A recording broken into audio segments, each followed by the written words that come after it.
Estamos de volta com o Direto do Plenário, já para o início da continuação da sessão plenária da tarde desta quinta-feira, que acompanhamos ao vivo direto do plenário. Podemos nos assentar, por favor?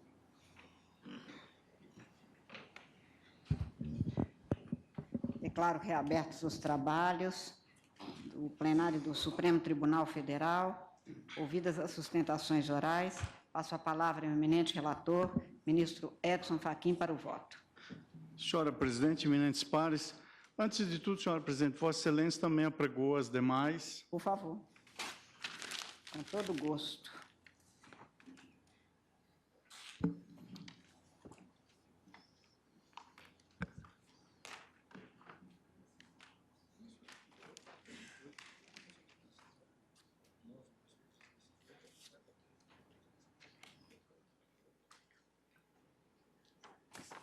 Portanto, haverá o voto nesta e o voto vista na subsequente. Exato. Certo?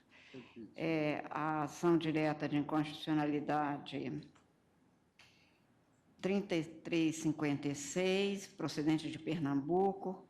Relator inicial era o ministro Eros Grau, requerente à Confederação Nacional dos Trabalhadores da Indústria, e tem-se nas anotações que, após o voto do senhor ministro Eros Grau, relator, que julgava procedente a ação, pediu vista dos autos o senhor ministro Joaquim Barbosa, que teve esse pedido renovado.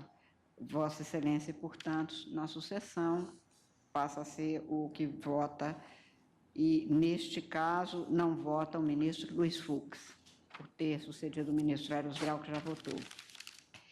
Também a ação direta de inconstitucionalidade 3357, procedente do Rio Grande do Sul, relatado pelo ministro Aires Brito, sendo requerente à Confederação Nacional dos Trabalhadores da Indústria, e com vários interessados, e a Missicúria, e tem-se nas anotações que, após o voto do ministro Aires Brito, julgando improcedente a ação direta, e o voto do ministro Marco Aurélio, julgando-a procedente, o julgamento foi suspenso.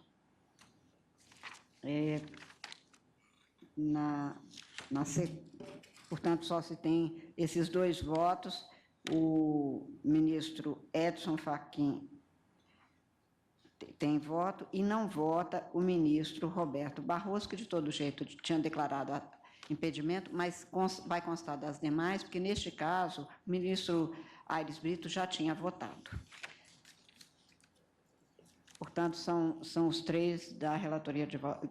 O primeiro da relatoria de Vossa Excelência e os dois com voto visto na sequência. Do ministro.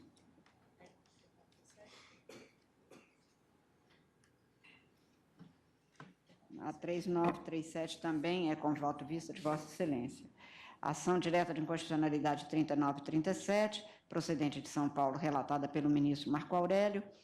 Neste caso, é a autora da ação a Confederação Nacional dos Trabalhadores da Indústria, e tem-se nas anotações que, após o voto do ministro relator Marco Aurélio, julgando procedente a ação direta, e o voto do ministro Aires Brito, presidente, julgando-a improcedente, o julgamento foi suspenso. Portanto, neste caso, nós temos também dois votos, o do ministro relator Marco Aurélio pela procedência e o do ministro Aires Brito pela improcedência. Vossa Excelência, com a palavra, portanto, iniciando pelo voto da ação direta de que é relator. Muito obrigado, senhora Presidente.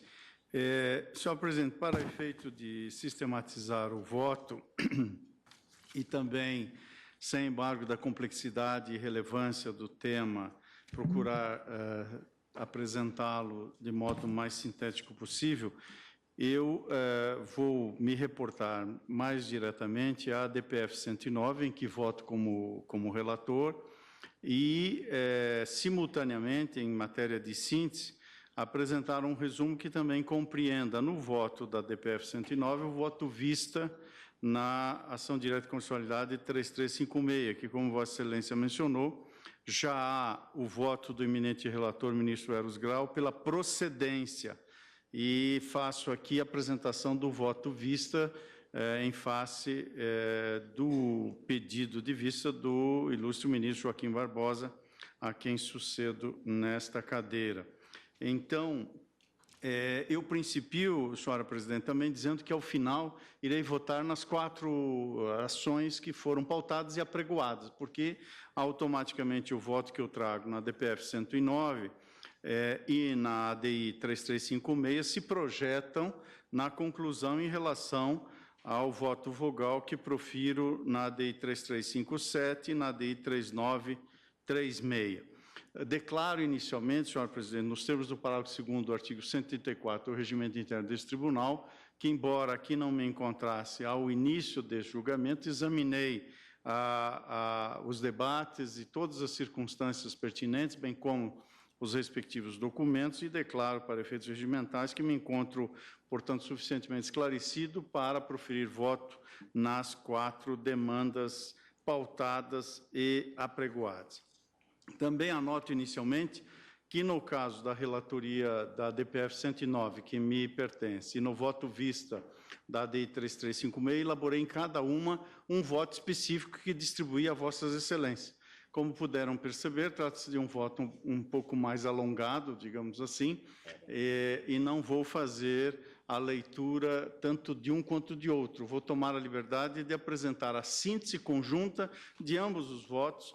Eis que, sem embargo, de tratar-se a primeira de lei municipal e a segunda de lei estadual, a premissa é nessa mesma direção, e eu vou distinguir no curso da síntese do voto cada um dos 2 casos da lei municipal e da lei estadual. Eu principio, senhora presidente, feito esses esclarecimentos iniciais, pelas questões que foram suscitadas em relação à cognoscibilidade da DPF 109.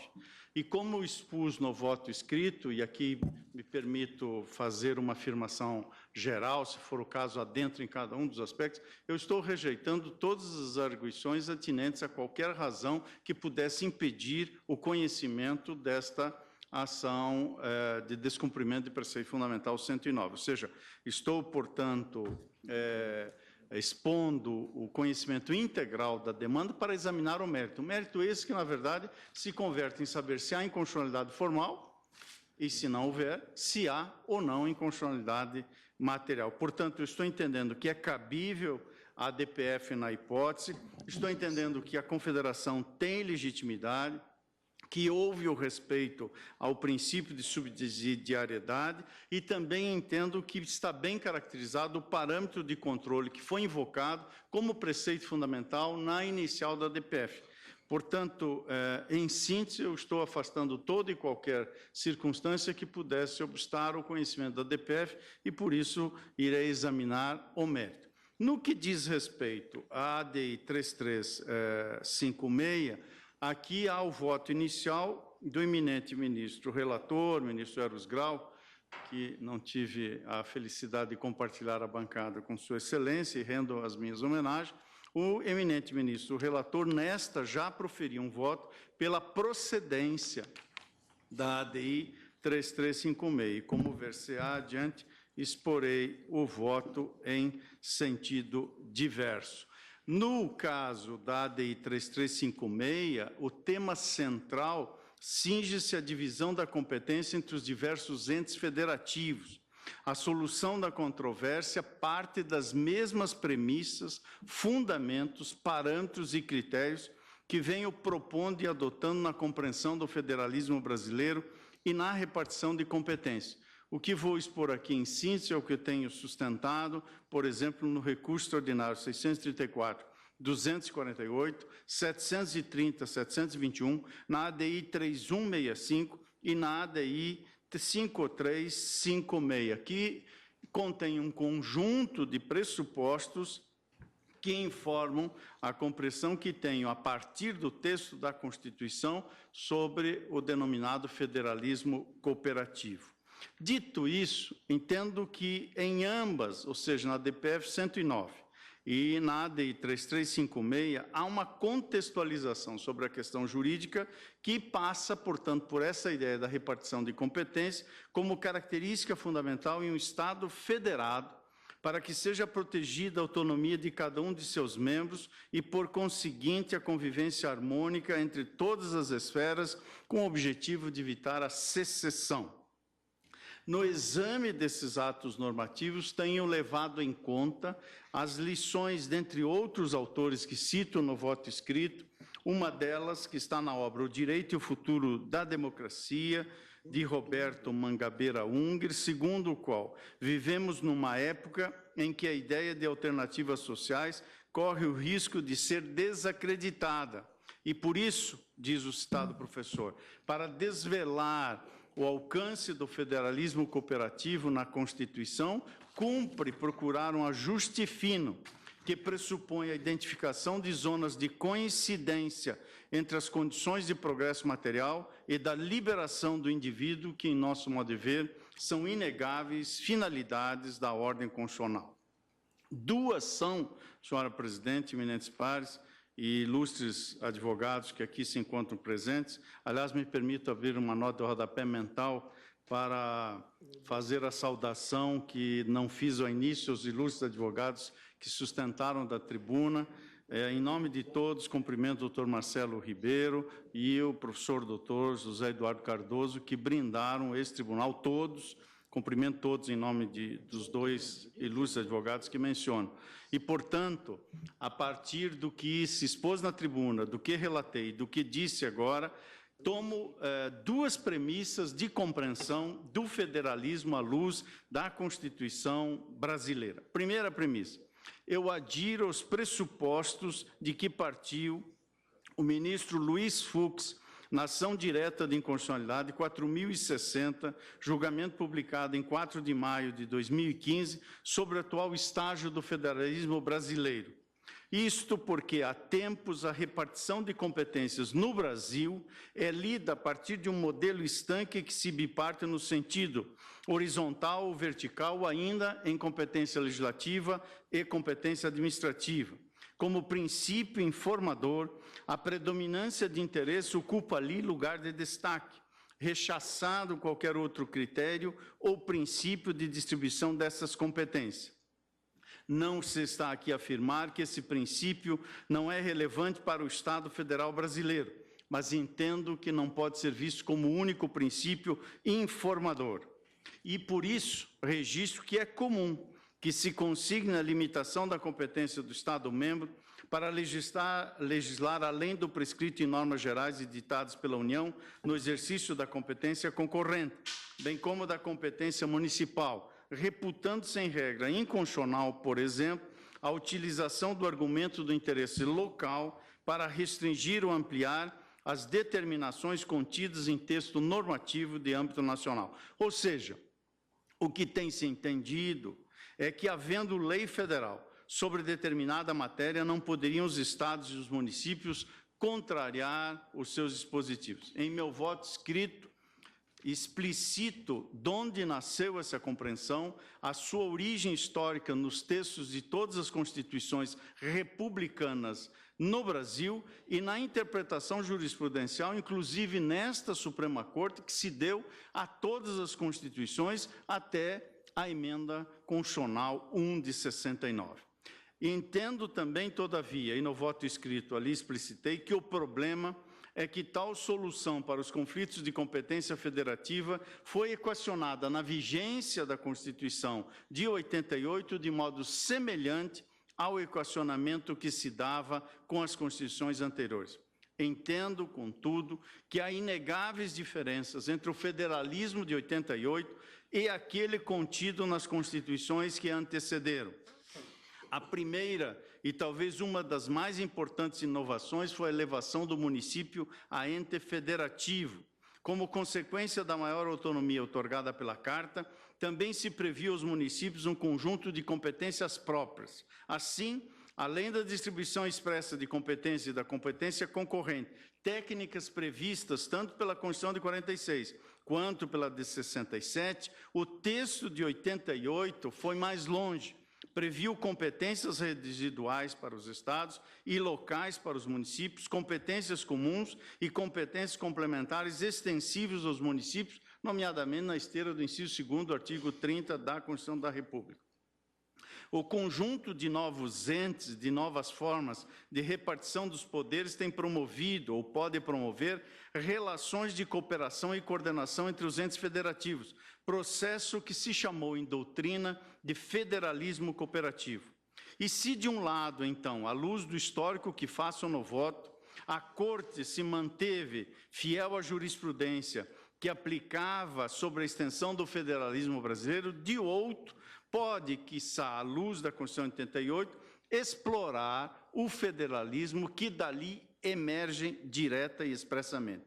Assim, a primeira premissa de que parto para este voto sobre o federalismo brasileiro, tal como delineado na Constituição, pode ser assim sintetizada: Estados, Distrito Federal e municípios, embora igualmente integrantes da República Federativa do Brasil, conforme comando normativo disposto no artigo 1º da Constituição da República, não devem ter suas competências sufragadas a um papel secundário na Federação Brasileira, o que levaria a um caminho diverso do determinado pelo texto constitucional. Retira-se a possibilidade, se sufragar um papel secundário a esses entes, de que espaços sejam preenchidos para que seja atingido o interesse regional ou local. Reduzida a importância no exercício de suas competências, reduz-se também a efetividade do exercício de tais atribuições para o atendimento do bem comum.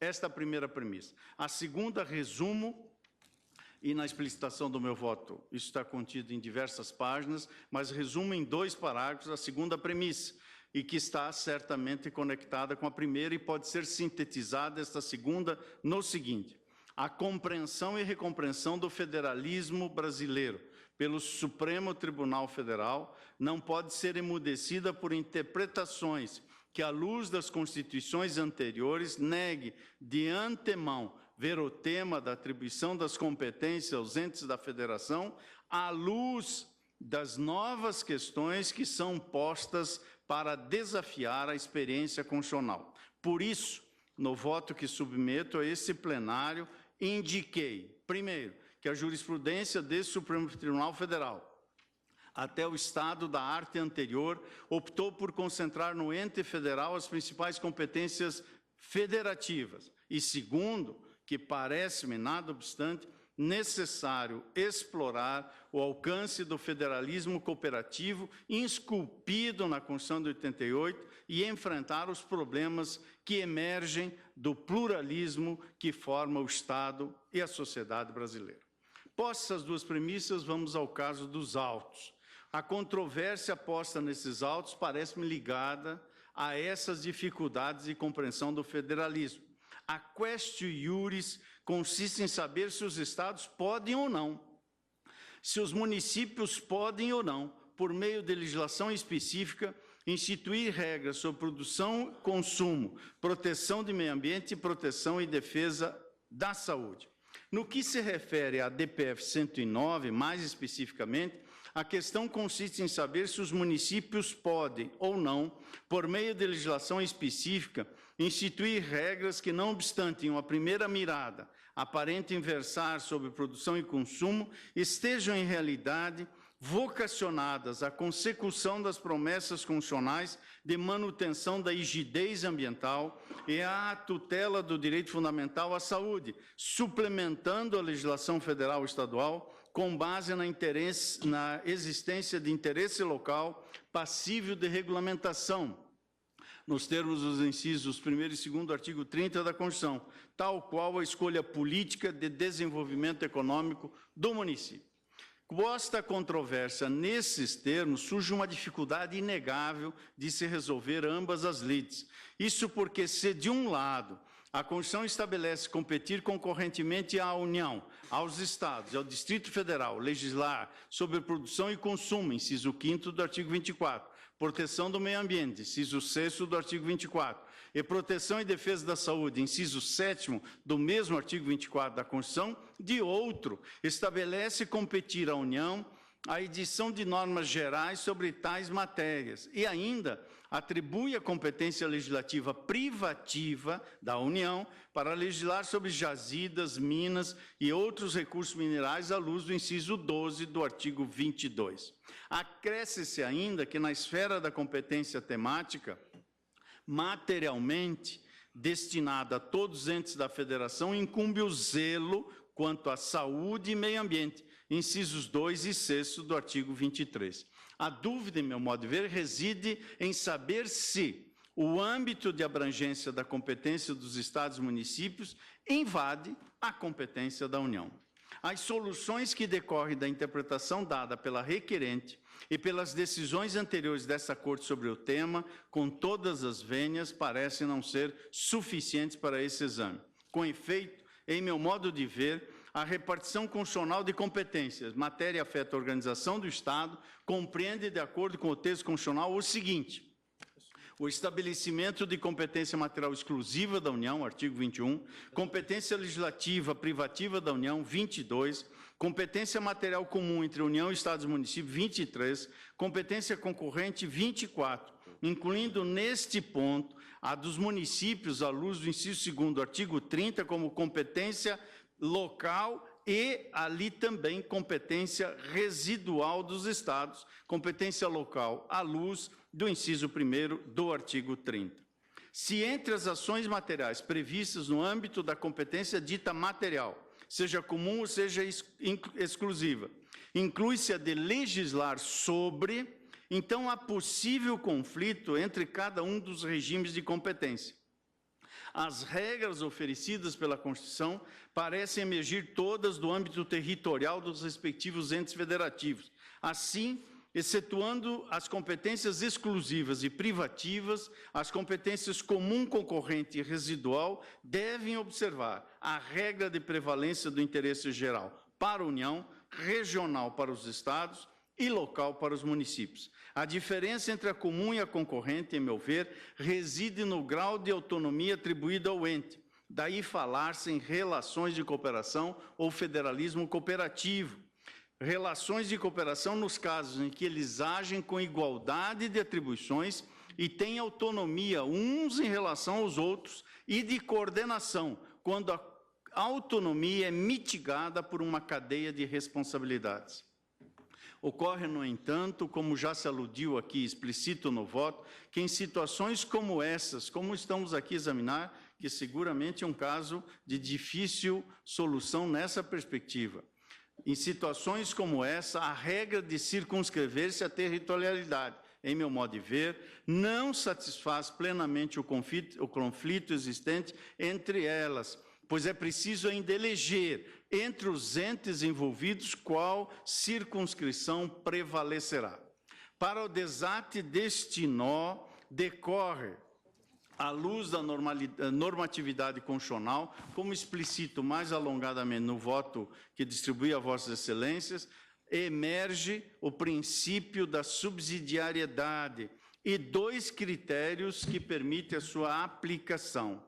O primeiro desses critérios é a presunção contra a preferência, ou preempção.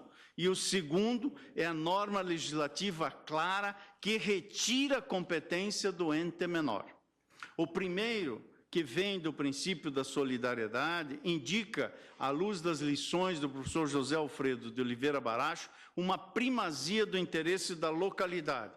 Diz ele: dentro das preocupações federativas, o governo local deve assumir grande projeção, desde que sua efetivação, estrutura, quadros políticos, administrativos e econômicos que se projetam na globalidade dos entes da federação venham no exercício de suas atribuições e haja o governo das entidades federativas que poderá promover ações para, pelo menos, mitigar a desigualdade social e criar condições de desenvolvimento e qualidade de vida. Esse mesmo princípio já houvera sido objeto de investigação também no grande estado de Minas Gerais, pelo professor Raul Machado Horta, que já defendia que, a partir do complexo feixe de competências criado pela Constituição da República, é possível extrair esse princípio da subsidiariedade. e a possibilitar no federalismo contemporâneo, são palavras do eminente jurista, que se desfaça a tendência centralizadora de um federalismo centrípeto para explorar em profundidade as perspectivas do federalismo cooperativo e de equilíbrio. Continuo nessa síntese de voto dizendo que aqui se sustenta a existência de um princípio da subsidiariedade no âmbito do federalismo brasileiro e é possível, então, retomar a aplicação que foi formulada, dentre outros lote, na União Europeia, para o contexto ali existente. Não porque me parece lícito a esta Corte realizar um transplante de normas. Não se está a fazer aqui nenhum constitutional borrowing ou empréstimo sem a devida mediação, mas sim porque há uma experiência comparada que já fez uso desse princípio do direito e parece-me também possível aplicá-lo no Brasil. Assim, a questão passa a ser, como alongadamente, ou mais alongadamente, trago em voto escrito, se substancializa, a questão passa a ser a seguinte: como se substancializa a preferência dada ao ente que, de forma mais apropriada e mais eficiente, exerce, no caso, os poderes de governo? Se formos colher os elementos da experiência europeia, e no voto eu explicito a experiência à luz do protocolo de Amsterdã e da doutrina de George Berman, a subsidiariedade funciona de 4 formas diferentes. A primeira é legislativa. Cada ente integrante da unidade política pode determinar se a lei ou ato elaborado adequa seu princípio. Em segundo, caso haja dúvida acerca do alcance da aplicação do princípio, deve-se adotar uma interpretação que seja mais favorável a ele. Terceiro, o princípio é cláusula de controle de legalidade das normas editadas. E, finalmente, a subsidiariedade serve também de garantia para que os entes integrantes da unidade política tenham segurança de que sua autonomia será respeitada. Os seus elementos de concretização, portanto, fazem emergir, de uma parte, um aspecto formal do princípio, destinado, sobretudo, aos poderes legislativos, e de outra, se possível, encontrar razões, inclusive quantitativas, para demonstrar que a legislação editada deve estar de modo uniforme com o ente maior. Essa procedimentalização transmuda o enfoque a ser dado pelo Poder Judiciário. Ao invés de investigar qual competência o ente detém, perquire-se como o ente deve exercê-la. No voto, tomo como base uma obra doutrinária do ministro Ricardo Lewandowski sobre a subsidiariedade, que é complementada pela proporcionalidade. Reproduzo nesta síntese um dos parágrafos que de lá extraí. Diz Sua Excelência: consoante o primeiro, ou seja, a subsidiariedade, o ente político maior deve deixar para o ente menor tudo aquilo que esse puder fazer com maior economia e eficácia. E, de acordo com o segundo, a proporcionalidade, é preciso sempre respeitar uma rigorosa adequação entre meios e fins. Por isso, entendo, à luz desta lição que colho e trago à colação, que é necessário restringir o alcance de proporcionalidade, até porque é comum, na jurisprudência desse tribunal, que o princípio tenha sido usado para fazer uma ponderação entre valores constitucionais. Parece-me, todavia, que é possível, e é assim que proponho, que a proporcionalidade seja tomada como teste de razoabilidade para soluções de problemas envolvendo competência de nítida orientação constitucional. Exige-se, assim, que se examinem as razões que levaram o legislador a adotar determinado regulamento. Consiste, portanto, em avaliar se as razões necessárias para a conclusão a que chegou foram levadas em conta ou se optou por motivos que não poderiam ter sido considerados. Interpretando, pois, os princípios da subsidiariedade e da proporcionalidade nesses termos, parece-me possível superar o conteúdo meramente formal do princípio e reconhecer um aspecto material, consubstanciado à semelhança do direito norte-americano, numa presunção de autonomia em favor dos entes menores, para a edição de leis que resguardem seus interesses. Assim, e apenas quando a lei federal claramente indicar que os efeitos de sua aplicação devam ser suportados pelos entes menores. Clear Statement Rule, na experiência do direito norte-americano.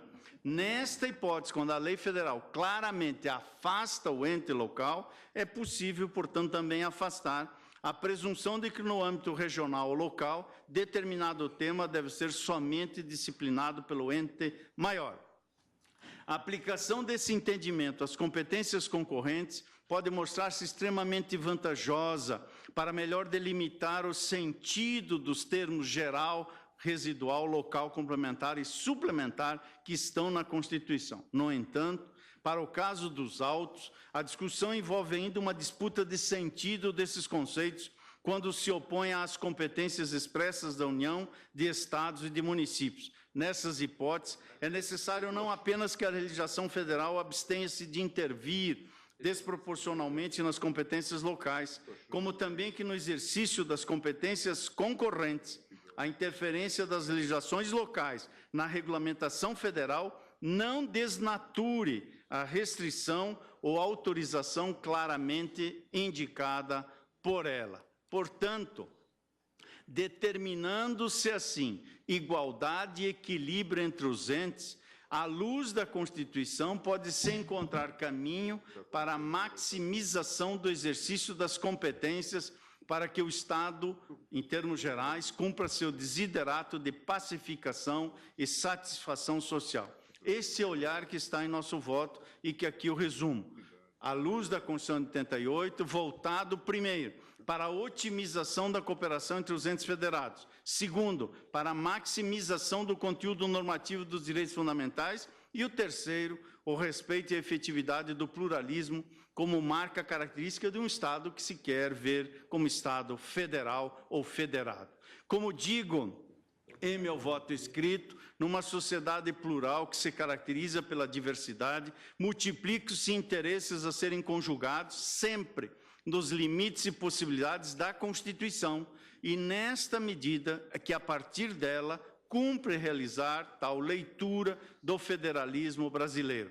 Se um Estado é plural, não é possível centralização de competência em um único ente, em detrimento de interesses locais e regionais que se destaquem do âmbito de abrangência das normas gerais, sobretudo quando se está em busca da defesa e proteção da saúde, tal como nestas ações diretas de inconstitucionalidade. E por isso, senhora presidente, aqui prossigo nesta síntese, falando então, como mais alongadamente no voto concluí e expus, da aplicação do princípio da subsidiariedade no caso concreto, dizendo que compulsei todos os argumentos postos, e muito embora seja competência concorrente em relação à produção e consumo, proteção do meio ambiente, proteção e defesa da saúde, parece-me que seria simplesmente inconstitucional que um efeito de uma legislação geral editada pela União pudesse aniquilar totalmente a competência de estados e municípios.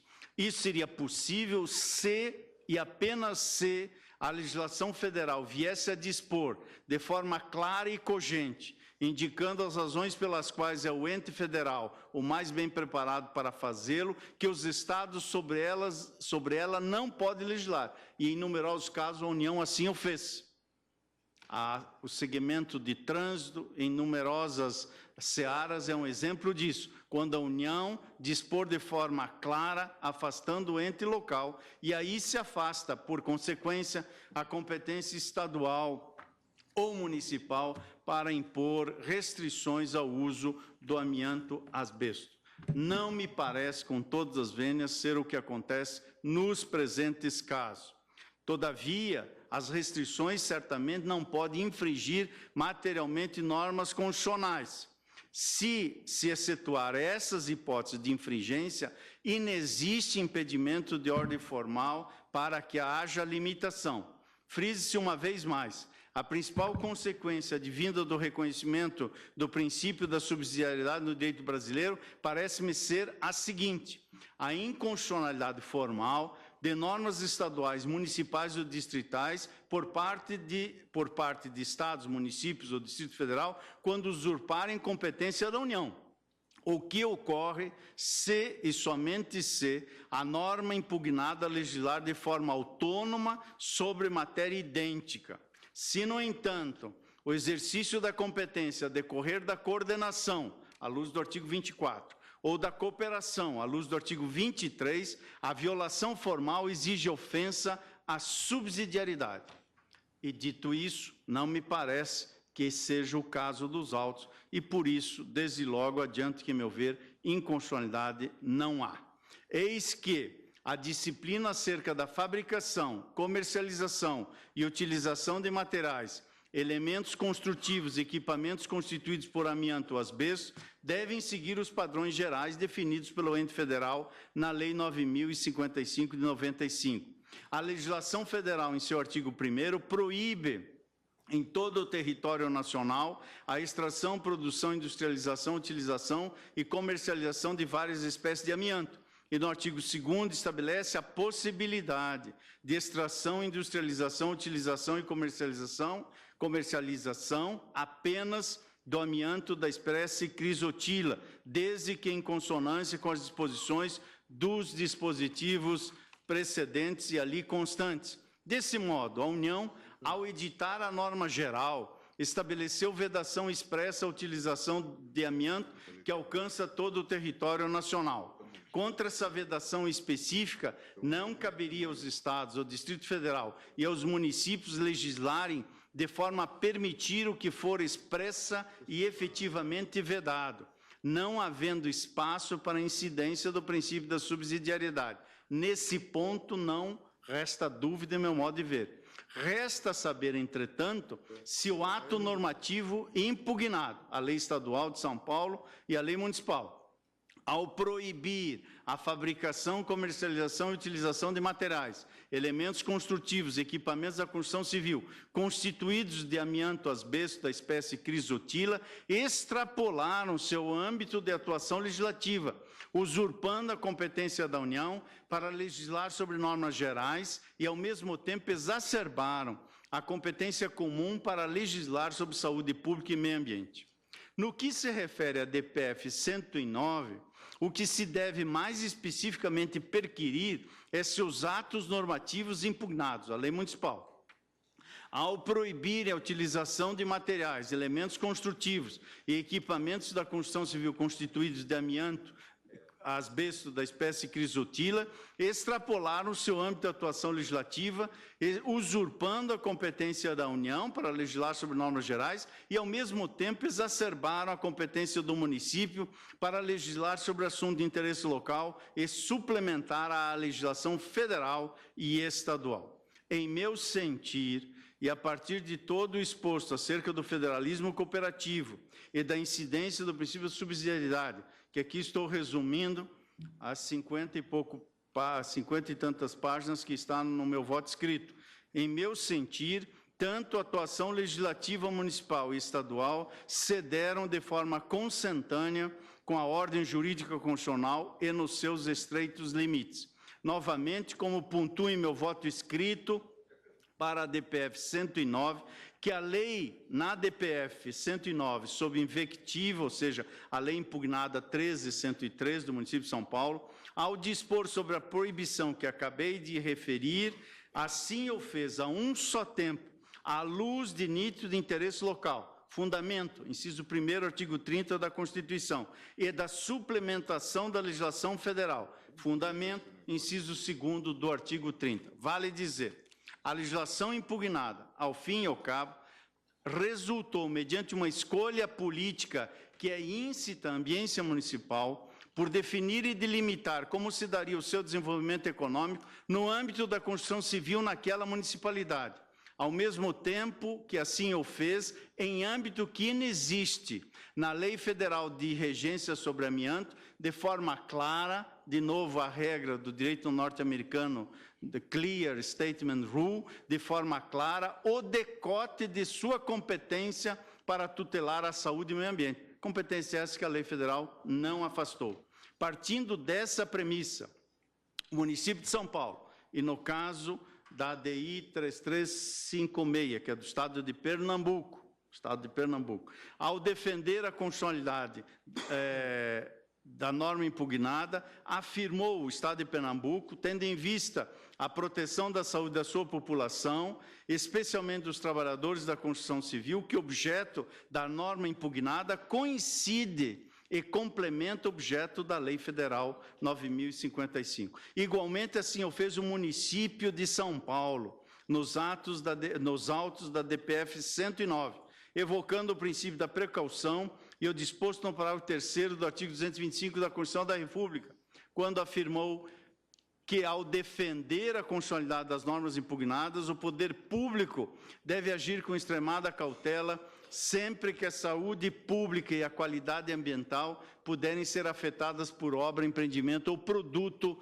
nocivo ao meio ambiente. Diante do exposto, depreendo, salvo e respeitando os entendimentos diversos, que a Lei Federal 9.055 estabelece as normas gerais para extração, industrialização, utilização, comercialização e transporte do asbesto, do amianto e dos produtos que o contenham, estabelecendo assim um regulamento geral permissivo para a produção e comercialização do amianto, mas não afasta de forma clara a possibilidade de que os estados, no exercício de sua competência concorrente de proteção e defesa da saúde, estabeleçam restrições à produção, ao uso e ao consumo do amianto. O mesmo se dá como se colhe da DPF 109 em relação ao município, buscando exercer sua competência comum para tutelar a saúde e o meio ambiente e, no que aqui é relevante, na construção de limites para o desenvolvimento econômico a partir da construção civil.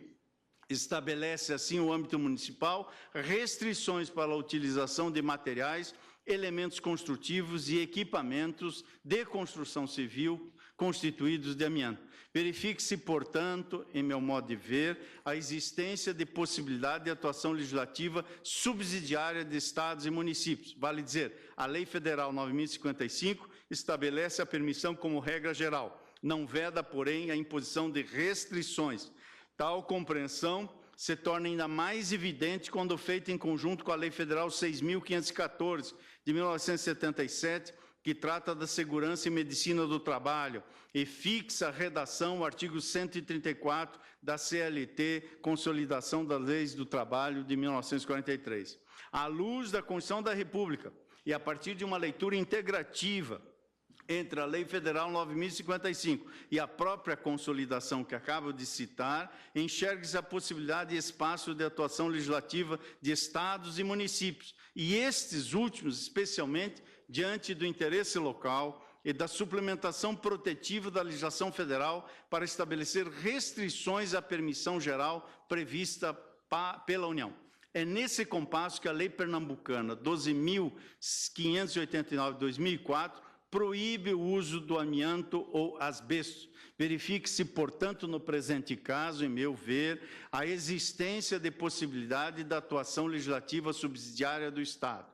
Já no julgamento da arguição de descumprimento de preceito fundamental 101, que tratava da importação de pneus usados e suas consequências para a saúde e meio ambiente, parece-me, a partir dali, servir de referência para a análise do presente caso, o ponto de vista da incidência do princípio da precaução e sua valoração frente aos demais princípios constitucionais.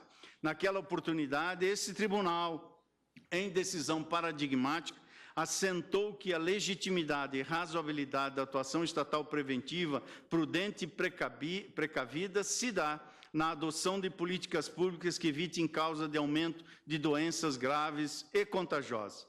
Vê-se, portanto, a existência de compatibilidade entre a atuação legislativa estadual e municipal e a jurisprudência desta Corte, no tocante à elaboração de políticas públicas consentâneas com o princípio da precaução, amplamente reconhecido e incidente no campo da saúde pública e do meio ambiente. Há nítido espaço ainda, em meu modo de ver, para que os estados, sob o prisma constitucional e federativo antes delineado, exerçam competência legislativa quando não está claramente afastada pela União e seja concorrente a eles, aos estados, atribuídas expressamente pela Constituição, na saúde, no meio ambiente, na produção e no consumo. Igualmente, há claro e por identidade e razão espaço para os municípios, próximo dos dilemas das realidades locais, sob o prisma constitucional e federativo também antes delineado, para que os municípios exerçam sua competência legislativa para dispor sobre o interesse local e o desenvolvimento à luz dos valores da municipalidade consentâneos com o espaço constitucional ali definido. Parece-me que o legislador federal, atento à existência de peculiaridades de cada ente federado, optou por não proibir taxativa e expressamente a utilização do amianto da espécie crisotila, fazendo-o em relação às demais espécies, conflagrando os demais entes a, no exercício de suas competências legiferantes, implementarem a normatividade que entenderem convenientes e oportunas. Por isso, parece-me não haver o que se falar em termos de inconstitucionalidade formal, inclusive em termos da iniciativa, sustentando-se tratar de matéria exclusiva do Poder Executivo. Entendo que tanto o parágrafo 1º do artigo 61 da Constituição Federal, quanto o parágrafo 1º do artigo 19 da Constituição do Estado de Pernambuco não incluíram no rol de matérias cuja iniciativa de leis compete privativamente ao chefe do Poder Executivo a matéria de que aqui se está a tratar e, dentre outras, também o tema que indiretamente tem incidência na espécie. Tenho que a regulamentação colocada é figura jurídica de índole constitucional e, à luz da argumentação até aqui expendida, afasto a alegação de inconstitucionalidade formal da Lei 12.589 de 2004 do Estado de Pernambuco. A requerente, no entanto, e já estou concluindo, senhora presidente. Não, Vossa Excelência tem o tempo que for necessário, não se preocupe. A requerente, no entanto, e para arrematar essa síntese, aduz ofensa material à Constituição por violação da livre iniciativa. Esse argumento vem centrado no artigo 170 da Constituição da República.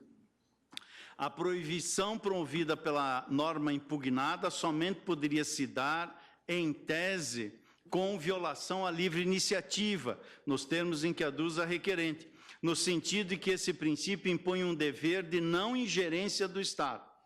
Com efeito, é apenas quando a suposta ofensa ao livre comércio que se poderia admitir, então, eventual violação do princípio da livre iniciativa. Entendo que o princípio da livre iniciativa se traduz na igualdade de tratamento que se deve dar a bens e serviços desempenhados por quem quer que seja no espaço territorial brasileiro. Implica, portanto, desde que observados os princípios do artigo 170 da Constituição Federal, a criação em âmbito nacional de um livre mercado, como deve ser à luz da Constituição. Permito-me consignar que a livre iniciativa, que é mesmo o fundamento da ordem econômica constitucional, não está imune de observar os princípios da defesa do consumidor e do meio ambiente, bens que também, por previsão constitucional, devem ser protegidos pela União, Estados e municípios. Assim, de modo mais preciso, a requerente sustenta que a restrição constitui desproporcional limitação ao livre comércio. É consabido que os princípios constitucionais que informam a livre iniciativa do Estado se configuram como legítimas cláusulas de construção de restrições. Nessa linha de compreensão, é preciso que se verifique se é legítima a restrição constante em lei estadual ou municipal ao comércio, quando a restrição está amparada pela proteção à saúde e meio ambiente. O fundamento da restrição tem assento, como já aduzi antes, na competência concorrente dos Estados, mas também expressa previsão consoante, nesta hipótese, é um argumento apenas suplementar, na Convenção 162 da Organização Internacional do Trabalho, aprovada no Brasil pelo Decreto-Lei 51 e promulgada pelo Decreto 126 de 22 de maio de 1991, consoante especialmente o artigo 10º, que me excuso da leitura.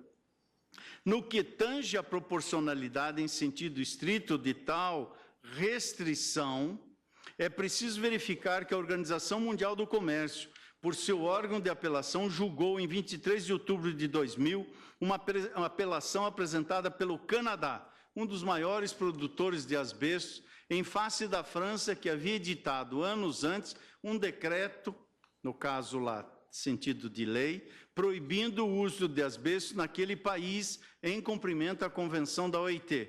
Na oportunidade, o órgão de apelação reconheceu, entre outros argumentos, que a lei francesa não era inconsistente com as obrigações da Comunidade Europeia, que a Comunidade Europeia havia assumido perante a OMC, que o painel criado para julgar a controvérsia em primeiro lugar errou ao desconsiderar os riscos à saúde associados ao uso dos asbestos e que a lei francesa era necessária para proteger a vida e a saúde humanas. Anoto, senhora presidente, que o recurso à jurisprudência de órgãos internacionais não é novo nesta Corte, mas a aplicação nesse caso particular parece-me, então, perfeitamente possível, porque os princípios que norteiam a ordem econômica mundial coincidem com os que são aplicados eternamente, especialmente numa economia constitucional de mercado. Para além da simples analogia, uma vez que se examina a legitimidade de salvaguardas ao livre comércio e à livre iniciativa, que são constitucionais e inderrogáveis, é imperioso também reconhecer, na linha do que afirmou o órgão de apelação da OMC, ser legítimo estabelecer restrições ao uso de produtos que possam, eventualmente, representar risco à saúde. Poderia-se sustentar não existir o risco e que bastaria, para a proteção dos trabalhadores que utilizam o amianto asbesto, exigir o uso de equipamentos de segurança no trabalho, conforme impõe a própria OIT. Essa solução, entretanto, contraria o princípio da precaução, reconhecido como de fundamental importância para a ordem constitucional, em julgamento desse tribunal, senhora presidente, da lavra de Vossa Excelência, na DPF 101, publicado o julgamento em 1º de junho de 2012. Desse modo, também a alegação de inconstitucionalidade material da norma impugnada não me parece subsistir. Assim, de qualquer ângulo que se observe, os dispositivos normativos da lei impugnada, em meu modo de ver, são consentâneos com a ordem jurídica vigente e com a Constituição da República. Em síntese, senhora presidente, o meu voto indica, portanto, ao debate desse plenário as seguintes ideias. A distribuição de competência entre os diversos entes federativos, à luz do federalismo cooperativo inaugurado expressamente pela Constituição de 88, não se satisfaz tão somente com o princípio informador da predominância de interesses. Diante da existência de situações como a dos presentes autos, a regra de circunscrever-se à territorialidade não satisfaz plenamente a solução do conflito existente entre normas. Para o desate deste nó, à luz da normalidade constitucional, o princípio da subsidiariedade e 2 critérios vêm para permitir a sua aplicação. Do princípio da subsidiariedade, à luz desse princípio, emergem esses 2 critérios: presunção contra a preempção e a clareza de que a legislação sobre o tema deve ser editada de modo amplo, geral, uniforme pela União, afastando de forma clara qualquer potencialidade legiferante em sentido diverso. No presente caso, a lei municipal e a lei pernambucana impugnada versam sobre temas afeitos à competência concorrente dos Estados-membros: produção, consumo, proteção do meio ambiente, proteção e defesa da saúde, inexistindo dessa forma afastamento claro de tal competência legislativa dos Estados pela legislação federal que rege a matéria. E quanto aos municípios, portanto, à luz do contido na DPF 109, a lei impugnada ao dispor sobre proibição do uso de materiais, elementos construtivos e equipamentos da construção civil constituídos em amianto, assim o fez, a um só tempo, à luz do interesse local, inciso 1º do artigo 30 da Constituição, e de suplementação da legislação federal de regência, inciso 2 do artigo 30, inexistindo igualmente um afastamento claro de tal competência legislativa pela legislação federal que rege a matéria, a Lei 9.055. Revela-se, pois, constitucional a legislação estadual que, em matéria de competência concorrente, regulamenta de forma mais restritiva a norma geral diante do âmbito de atuação permitido por ela. Da mesma forma, tendo em vista a discussão posta na DPF 109, revela-se constitucional a legislação municipal que, em matéria de competência local comum e suplementar, regulamenta de forma mais restritiva a norma geral dentro do âmbito de atuação permitido por ela.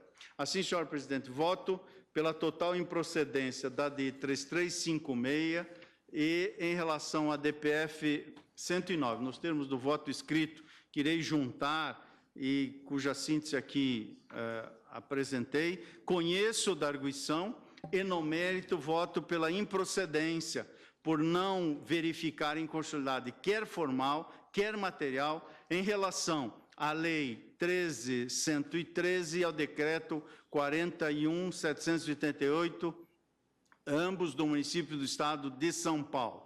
Na ADI 3356, relator ministro Aires Brito, tendo em vista que a Lei 11.643 do Estado do Rio Grande do Sul, nela impugnada, dispõe sobre proibição naquele Estado de produção e comercialização de produtos à base de amianto, pelas mesmas razões declinadas no voto, conheço da ação, voto pela sua improcedência e, nessa hipótese, acompanhando o ministro relator. No caso da ADI 3356, estou inaugurando a divergência, portanto, senhora presidente, em relação ao voto do ministro relator, ministro Eros Grau. Na ADI 3937, da relatoria do eminente ministro Marco Aurélio, tendo em vista que a Lei 12.684 de 2007, do Estado de São Paulo, nela impugnada, dispõe sobre a proibição do uso naquele Estado de produtos, materiais ou artefatos que contenham quaisquer tipos de amianto, asbesto ou outros minerais que acidentalmente tenham fibras de amianto na sua composição, peço todas as vezes ao eminente ministro Marco Aurélio e pelas mesmas razões declinadas nesse voto, conheço da ação e voto pela sua improcedência. É como voto, senhor presidente. Presidente, apenas uma ponderação. Em síntese, a legislação federal pode viabilizar a comercialização do amianto e o legislador do Estado ou do município pode proibir, no respectivo âmbito, essa mesma comercialização. É essa a conclusão. Se Vossa Excelência me permite responder à dúvida, creio que a dúvida emerge porque não fui suficientemente claro por deficiência da minha parte.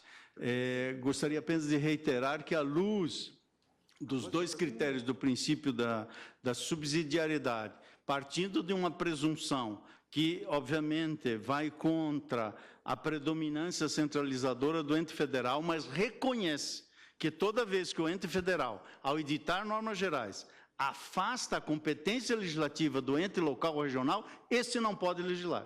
Como não ocorreu no presente caso, a pergunta, que a rigor contém uma resposta em sentido diverso da minha resposta, tem esse esclarecimento. Presidente, novamente ressalto, a jurisprudência do Supremo é pacífica.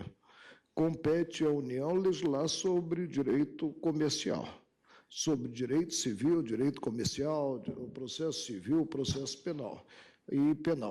Então, eu não consigo, a menos que o sistema fique capenga, admitir que Estado ou município possa, afrontando essa mesma legislação, proibir a circulação da mercadoria no respectivo âmbito. Colhe os votos, ministro Teori Zavascki.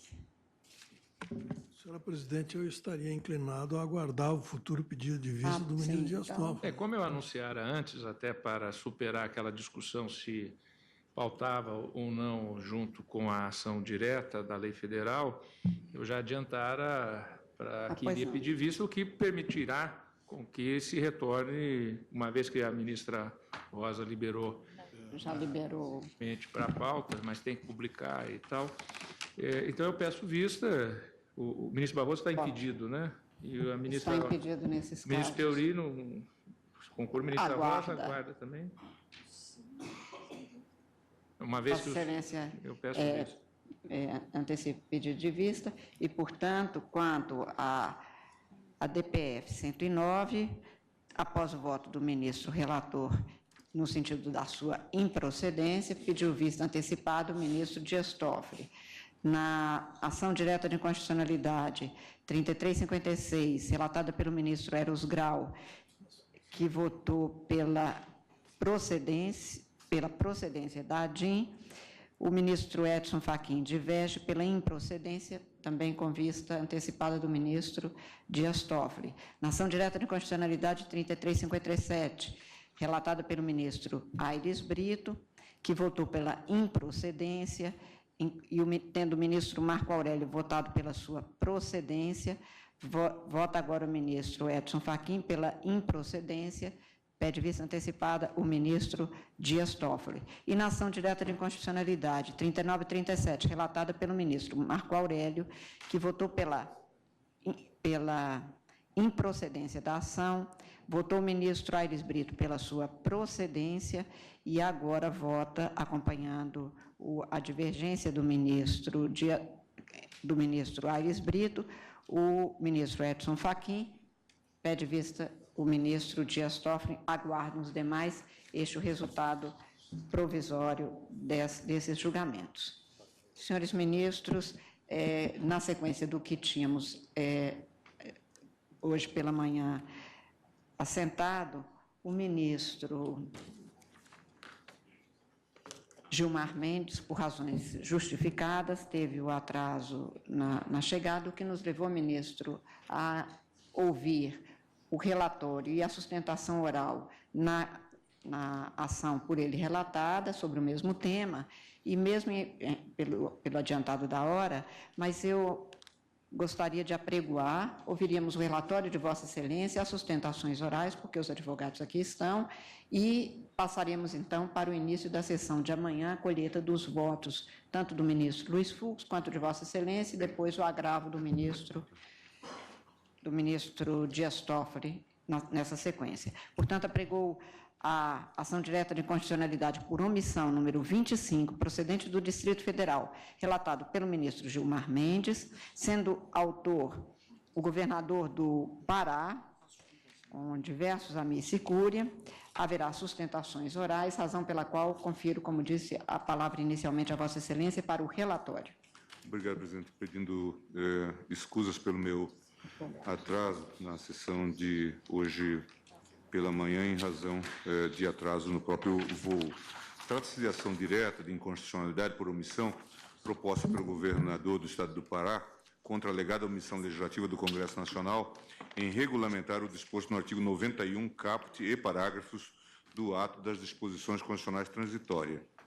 Eis o teor do dispositivo incluído no texto constitucional pela Emenda Constitucional 42 de 2003.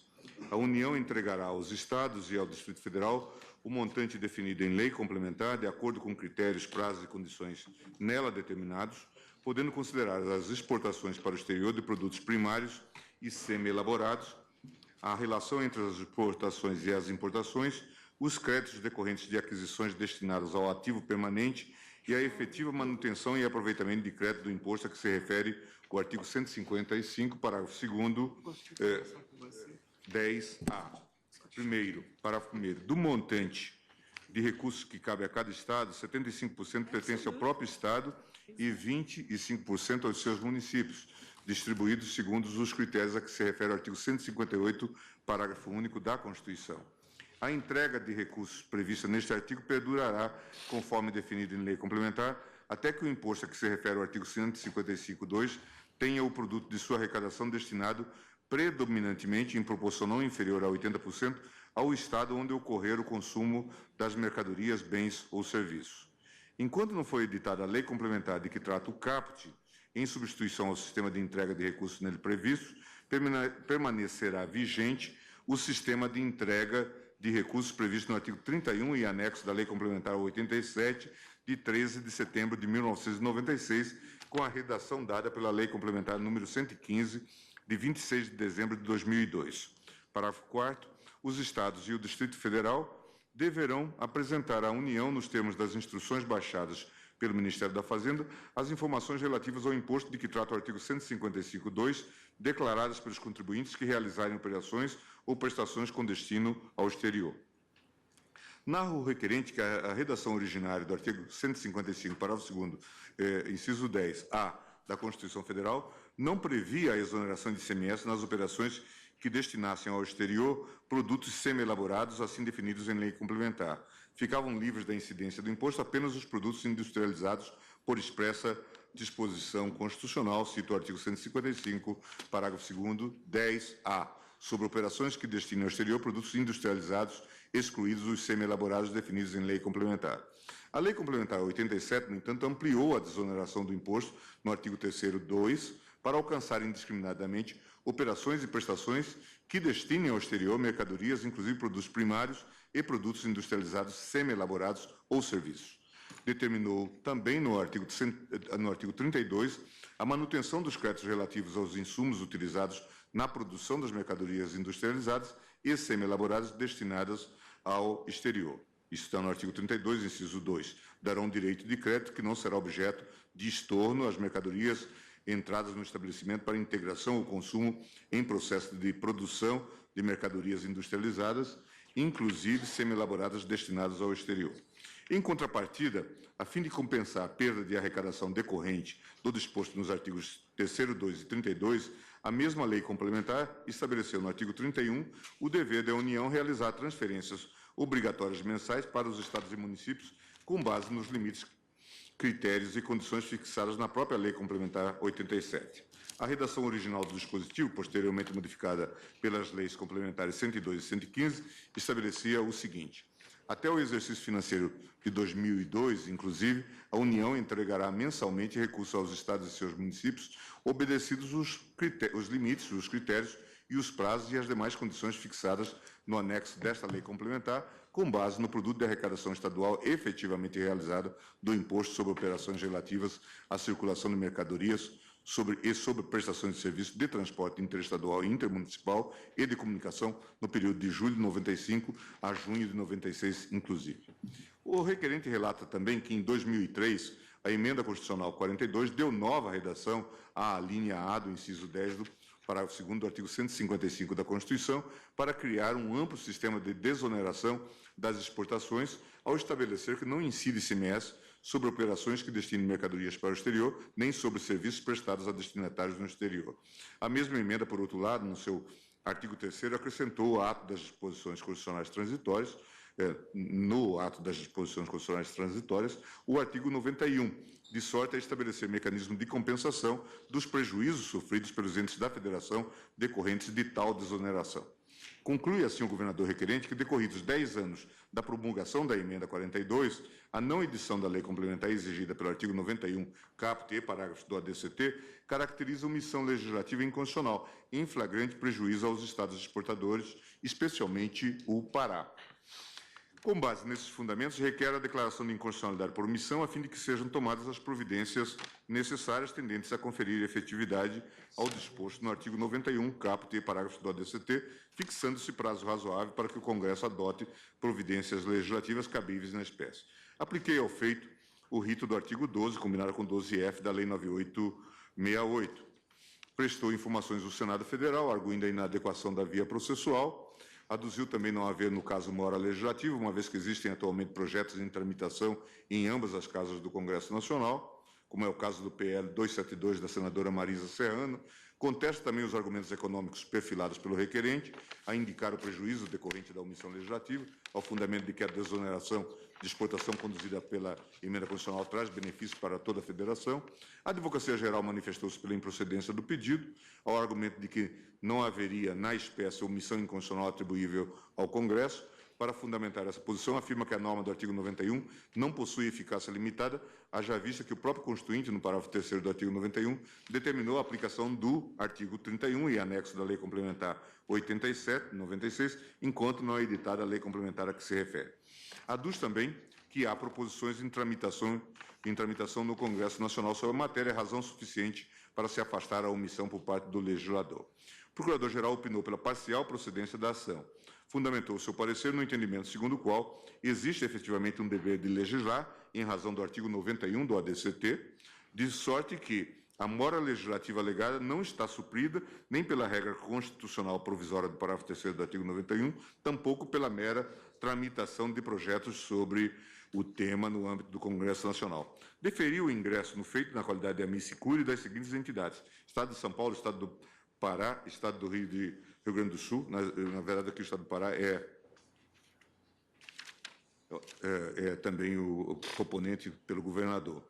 Estado do Rio de Janeiro, Estado do Maranhão, Estado da Bahia, Estado do Paraná, Estado do Sergipe, Estado de Rondônia, Santa Catarina, Distrito Federal, Mato Grosso, Rio Grande do Norte, Espírito Santo, Estado de Goiás, Estado de Minas Gerais, Ordem dos Advogados do Brasil, Seção do Pará. É o relatório, presidente, do qual a Secretaria distribuirá cópia aos senhores ministros. Agradeço a Vossa Excelência. Convido o doutor Ofir Cavalcante Júnior a falar pelo Estado do Pará. Doutor Ofir, Vossa Excelência tem até 15 minutos para se pronunciar. Está com a palavra. Agradeço a Vossa Excelência, ministra-presidente, senhores ministros, senhora ministra Rosa, eminente procuradora da República, queridos advogados aqui presentes, colegas advogadas, doutora Grace, ministra da AGU. Senhores ministros, eu compareço a esta tribuna e gostaria de dividir a minha manifestação em duas partes. Uma, enquanto um técnico, uma enquanto um procurador do Estado que vai defender aquilo que a legislação prevê e permite. Mas compareço também como um cidadão paraense. Um cidadão paraense que tem amor pelo seu Estado e que tem, nesse momento, como a grande, ou diria, com toda a totalidade do povo do Pará, um sentimento de indignação, um sentimento de injustiça diante da perversidade da questão da desoneração do ICMS das exportações. O Estado brasileiro que nós concebemos, ou que o Constituinte concebeu, foi o Estado brasileiro federado da cooperação, da solidariedade.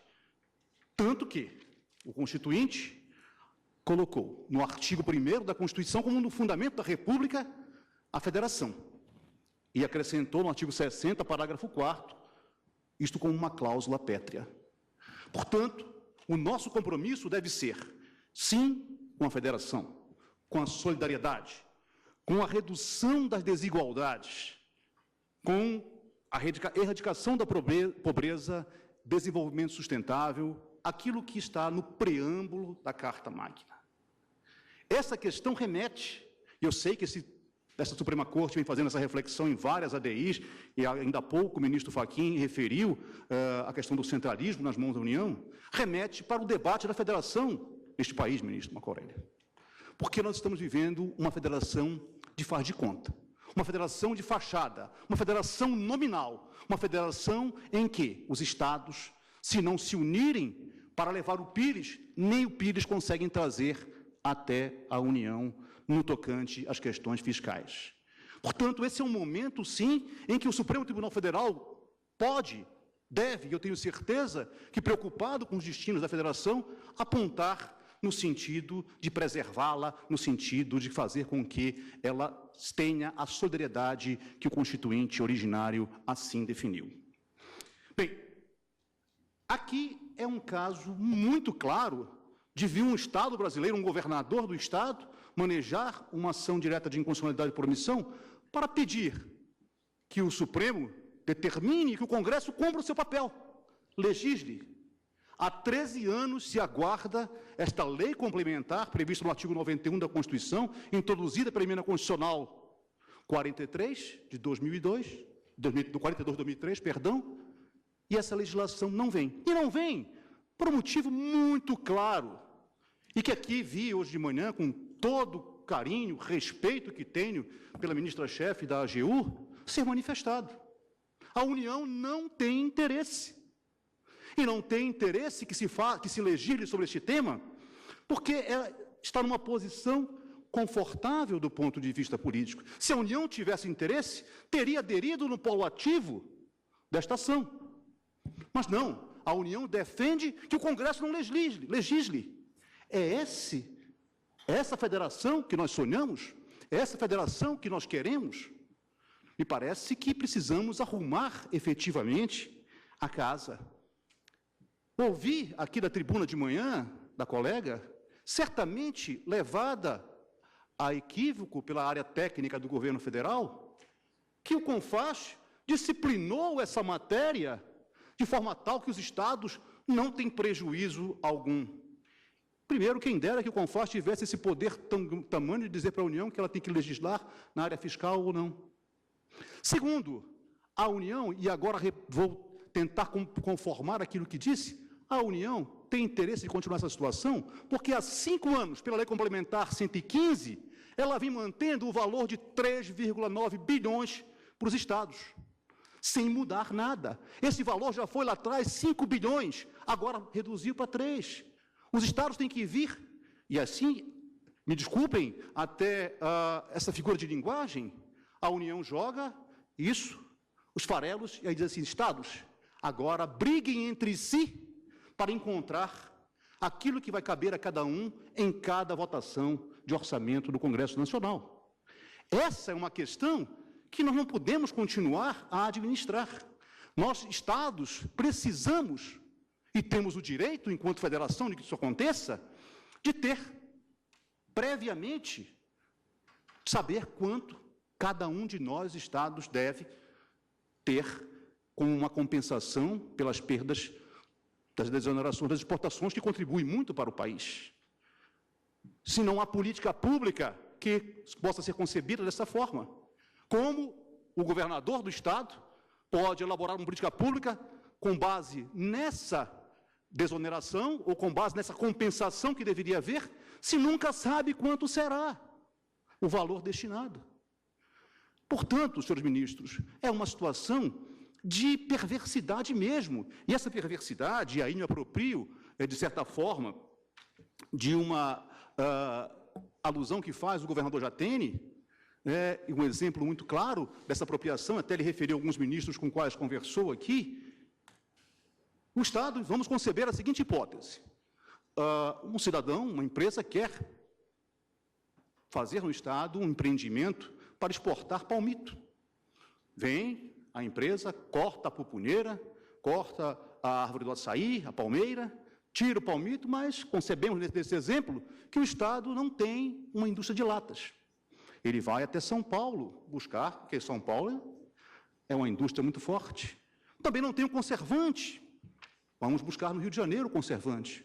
Ele vai, recolhe o ICMS dessa aquisição para São Paulo, recorre para o Rio de Janeiro, e essa empresa coloca tudo dentro da lata, exporta, não paga nada e ainda se acredita no ICMS que pagou para Rio e São Paulo.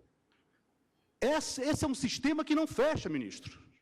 É um sistema perverso, com um Estado que paga o ICMS para grandes centros. Essa federação que nós queremos. Portanto, o caso específico aqui é apenas um pedido. A omissão está clara. Objetivamente, se for analisar a questão, é clara, como referiu a Procuradoria-Geral da República. Está absolutamente comprovada que se esperava que o Congresso Nacional saísse dessa inércia diante de um dever que está inscrito na Constituição, e o Congresso nada faz. Portanto, é necessário que se estabeleça, sim, um prazo e que, ao final desse prazo, e aí lanço aqui uma proposta da tribuna, senhores ministros, que se suspendam todas as ações de cobranças que hoje os estados movem, e que já há um julgamento iniciado no Rio de Janeiro, de Mato Grosso hoje de manhã, até que se a ADO, até que o Congresso legisle a respeito. Porque, certamente, nós não vamos encontrar, e o ministro Macorelli, relator da DI do Pará, da CO do Pará nesse sentido, talvez a perícia até demonstre que não está sendo tão ruim assim para a União, nem para os estados, porque migalhas, elas são sempre dadas. Mas o que se quer é uma reparação efetiva, uma compensação efetiva dentro dos critérios estabelecidos pela emenda constitucional. E digo mais aos senhores, como essa inação é tão grande, os projetos de lei orçamentária dos anos 2004, 2005, 2006 e 2010 nem contemplaram esta verba para os estados. Na última hora, aos 45 do segundo tempo, os estados conseguem uma arrumação política que depende de quem está à frente do Poder Executivo para tentar arrumar a casa. E fica com essa migalha, paga o 13º e está todo mundo feliz. E a sociedade paraense e de outros estados, do Rio Grande do Sul, onde são exportadores, Minas Gerais, né, com dificuldades de administrar, com dificuldade de retornar à sociedade aquilo que o Pará, por exemplo, confere para o Brasil. O Pará hoje é o terceiro estado na balança comercial brasileira em exportações, são 9 bilhões de dólares ao ano. E ele recebe migalhas sobre isso. Então, não há a inércia. E, ao lado disso, um estado que contribui, é o terceiro da balança comercial brasileira, só fica atrás de Minas e Mato Grosso, e sempre alternando com Mato Grosso, segundo e terceiro lugar. Esse estado, hoje, tem um IDH que é o 24º do Brasil, uma renda per capita que é a 19ª.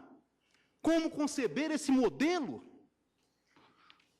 É rico para dar, mas pobre para receber. E quem sofre com isso é a população, é o povo do Pará. Portanto, senhores ministros, nós estamos aqui com esse sentimento que não significa complexo de vira-lata. Esse sentimento de injustiça, de indignação, de resignação, é um sentimento que nos move há anos no estado do Pará, em razão da gente ver os buracos ficando, a energia saindo com as hidrelétricas, as nossas florestas sendo cortadas, e nós com o problema a resolver no estado. Portanto, senhores ministros, nós somos a unidade da federação mais penalizada, porque o nosso bem maior é o minério, e o minério representa em torno de 80% a 90% das exportações do estado. Nós temos um dado que me parece assim, bastante relevante. Para todos os estados da federação, a média de desoneração, ministra-presidente, é de 10%. O Pará é de 30% a 35%. O Pará só começa a tributar o ICMS de 60% a 65% daquilo que tem em termos de operação industrial no seu estado. Portanto, nós precisamos avançar e a federação precisa se fortalecer. E esta ação, ministro representante da Procuradoria da República, ela é um sinal firme, positivo, ativo, de que a federação está viva, está pulsante, e ela precisa ser efetivada a partir de uma decisão que esse Supremo Tribunal Federal deve proferir, no caso, no sentido de determinar que o Congresso Nacional cumpra a sua missão, cumpra o seu papel e legisle, editando a lei complementar que se espera. Muito obrigado. Obrigada, Vossa Excelência. Convido a doutora Grace Maria Fernandes, que falará pela União, pelo Congresso Nacional.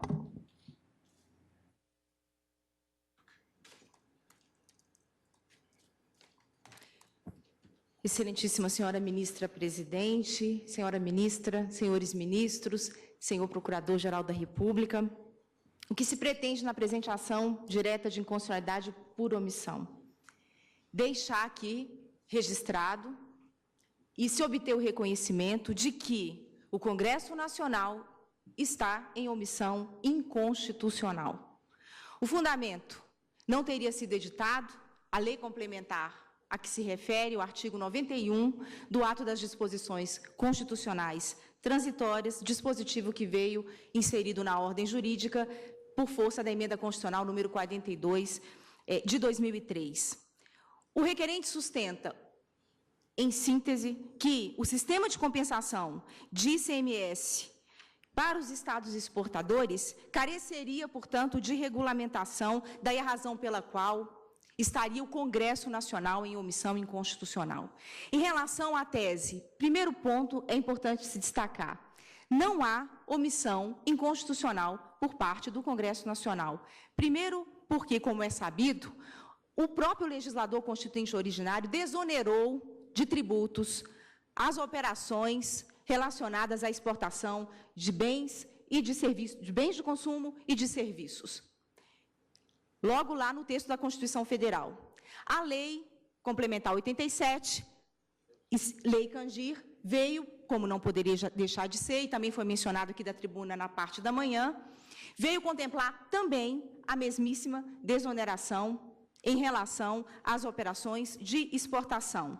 A Emenda Constitucional 42, que veio determinar a instituição de um sistema de compensação financeira a ser efetivado por lei complementar, e é esse o conteúdo do caput do artigo 91, de fato se remete, sim, ao legislador infraconstitucional. Porém, expressamente no parágrafo 3º do artigo 91, há o registro expresso no sentido de que, enquanto não sobrevier a lei complementar a que alude o caput do artigo 91, é de se manter a sistemática, o sistema de entrega de recursos previstos lá no artigo 31 e anexos da Lei Complementar 87 de 1996.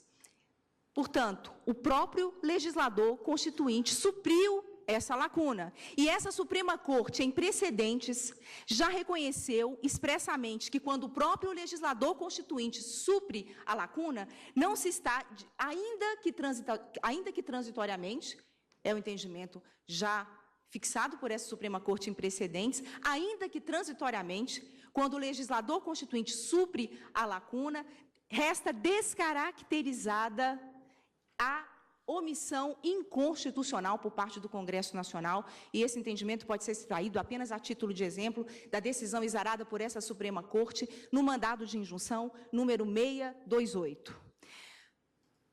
Esse é o primeiro ponto. Mas o segundo, que é importante aqui se destacar, o Congresso Nacional não esteve e não está em omissão inconstitucional, porque tema de tamanha relevância vem sendo, sim, objeto de debate, vem sendo, sim, objeto de discussão no âmbito do Poder Legislativo Federal.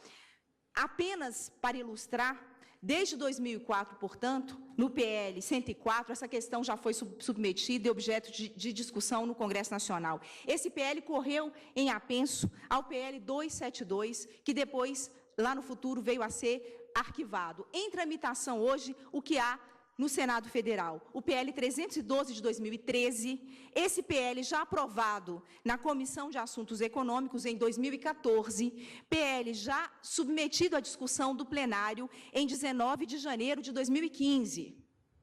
O que mais há também, no âmbito do Senado, a PEC 68 de 2015, que trata exatamente do mesmo tema, ou seja, a possibilidade de se ter a compensação e de que termos essa compensação seria inserida no ordenamento jurídico nacional. Essa PEC aguarda distribuição no âmbito da Comissão de Justiça e de Cidadania.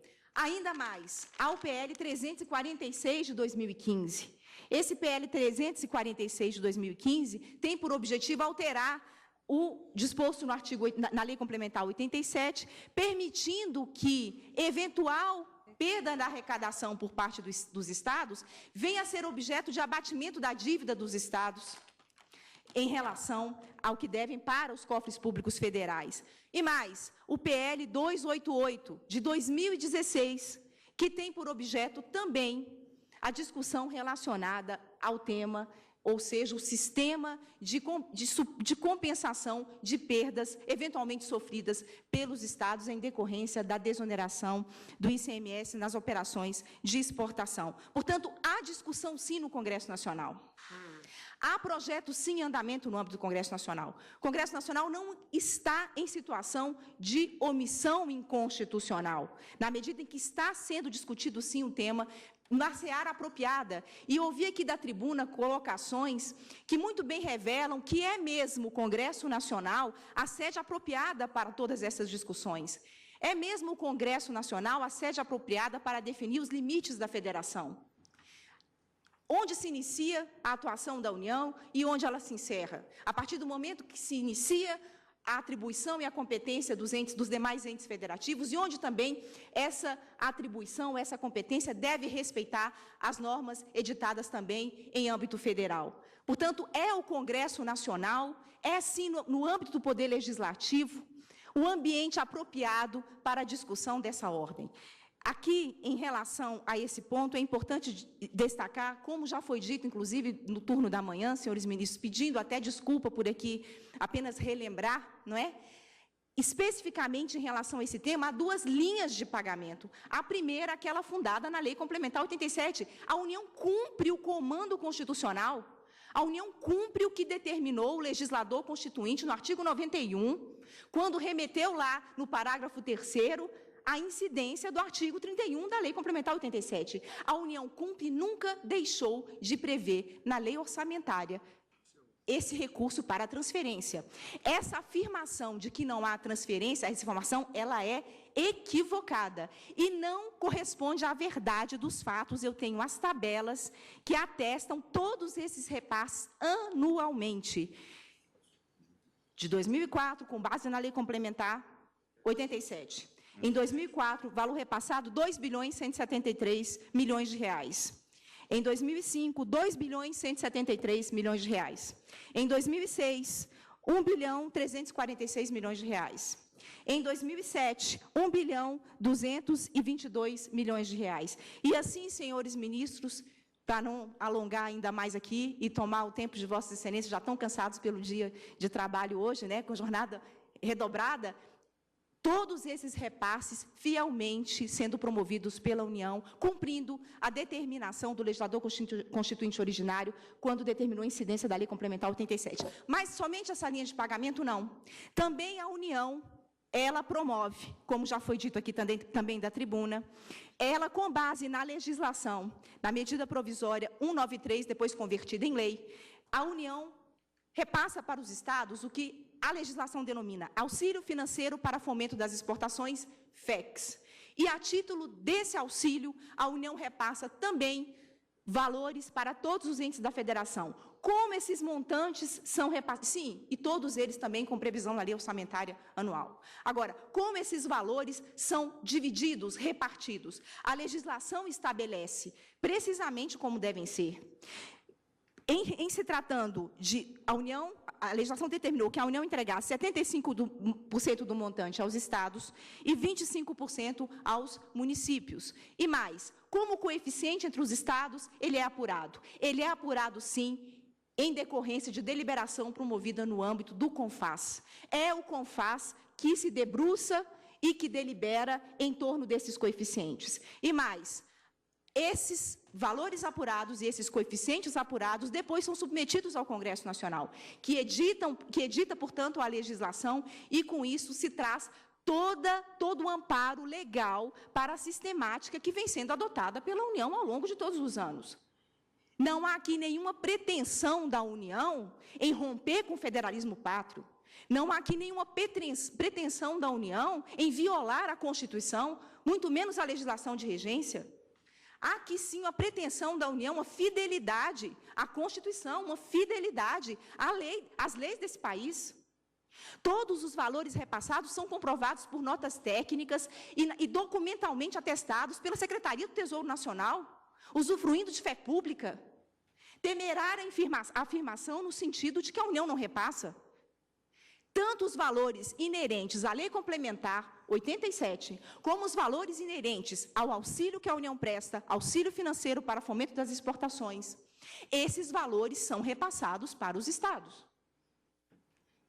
Agora, se o legislador infraconstitucional resolver, e aí sim, no âmbito apropriado da discussão, dar um outro tratamento à matéria, por óbvio, a União seguirá aquilo que o legislador, e se curvará ao que o legislador demandar.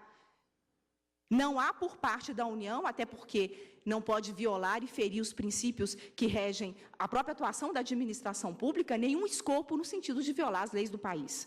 Aqui também ouvimos da tribuna a referência no sentido de que, sim, e aqui o registro, apenas relembrando, reafirmando que ano a ano esses valores são repassados, apenas aqui destacando que no ano de 2015, ano passado, o valor repassado para os estados a título de auxílio financeiro para o fomento das exportações foi algo da ordem de 1 bilhão 950 milhões de reais. Aqui também, em relação aos valores repassados a título de Lei Complementar 87 no ano passado, foi algo em torno de 1 bilhão 173 milhões de reais. Dados, portanto, fundados e respaldados em notas técnicas e documentos exarados pela Secretaria do Tesouro Nacional. Aqui, apenas já finalizando, senhora presidente, senhores ministros, é apenas um registro de que também ouvimos aqui da tribuna que os estados mendigam, não é, recursos para a União. E que a União, numa posição de soberania ou com uma postura centralizadora, estaria, portanto, fechando os olhos à realidade dos estados. A postura que a União vem adotando, e como, aliás, sempre adotou, foi no sentido de prestar reverência ao federalismo de cooperação. Se os ditames constitucionais forem alterados, a postura da União, com absoluta certeza, também será alterada. Hoje, a União segue exatamente o que a nossa Constituição determina. E mais, quando se trata de auxílio aos estados, todo o esforço tem sido exatamente nessa premissa de prestar na medida do possível, considerando a grave situação pela qual passa não somente os estados, mas também a União, de dificuldades do ponto de vista econômico, dificuldades do ponto de vista financeiro, de postura séria, buscando, sim, um equilíbrio nas contas públicas, um equilíbrio, uma responsabilidade, um zelo incondicional à questão fiscal. A União vem buscando esse esforço, mas sem abrir mão também de prestar, na medida do possível, e nos limites também, que são limites, todos eles regrados pela legislação, a União vem buscando, sim, prestar o socorro aos estados. O exemplo mais claro, mais típico disso, foi todo o esforço envidado pela União, no sentido de prestar o auxílio na questão aqui, discutida por essa Suprema Corte, relacionada a dívidas dos estados. E mais agora, em relação até à questão da repatriação, todo o esforço também no sentido de se prestar o auxílio na medida também do que é possível dentro da legislação de regência, de prestar o auxílio também aos estados. Não se trata de mendigar, se trata de respeitar as leis do país, e a União respeita as leis do país. Aqui mencionou-se a necessidade de se suspender cobranças até que essa Suprema Corte determine que o prazo estabelecido ao Congresso Nacional seja efetivamente implementado. Não há ação de cobrança da União. O que há são ações, sim, dos estados em face da União, tal como aqui foi apreciada, ou que vem sendo apreciada por essa Suprema Corte e que teve o início de julgamento aqui travado na manhã de hoje. O que há são ações do Estado em face da União, não cobrança da União em face dos Estados. E mais, em nenhum momento aqui se mencionou que há perdas. O que se mencionou, ou que há uma irresponsabilidade em relação a eventuais perdas do Estado. O que se mencionou aqui da tribuna no turno da manhã foi que não há uma comprovação. Não há uma comprovação fundada em dados, respaldada em dados e científica, no sentido dessas perdas.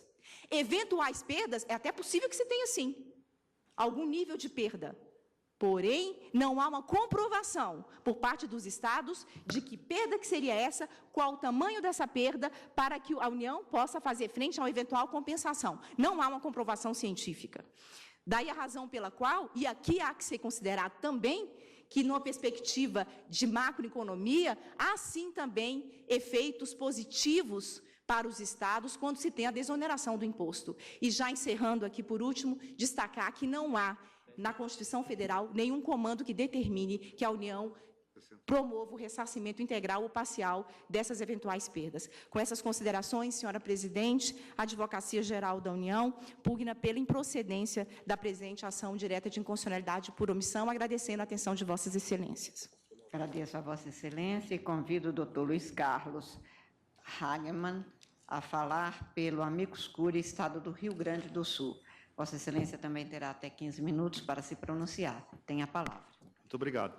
Excelentíssima senhora presidente, excelentíssima ministra, excelentíssimos ministros, excelentíssimo vice-procurador-geral da República, excelentíssima ministra advogada-geral da União, excelentíssimo procurador-geral do Estado do Pará, colegas procuradores, senhoras e senhores advogados.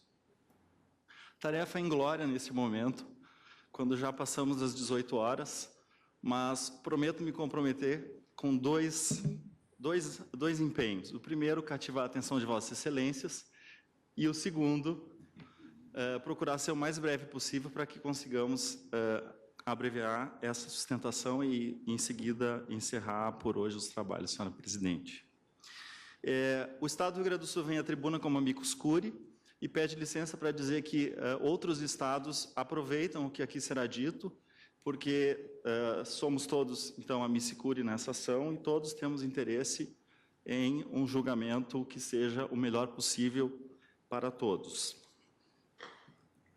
Senhoras ministras, senhores ministros, duas peculiaridades em relação ao que aqui estamos debatendo. A primeira, não se trata de uma discussão regional. Isto é uma discussão nacional.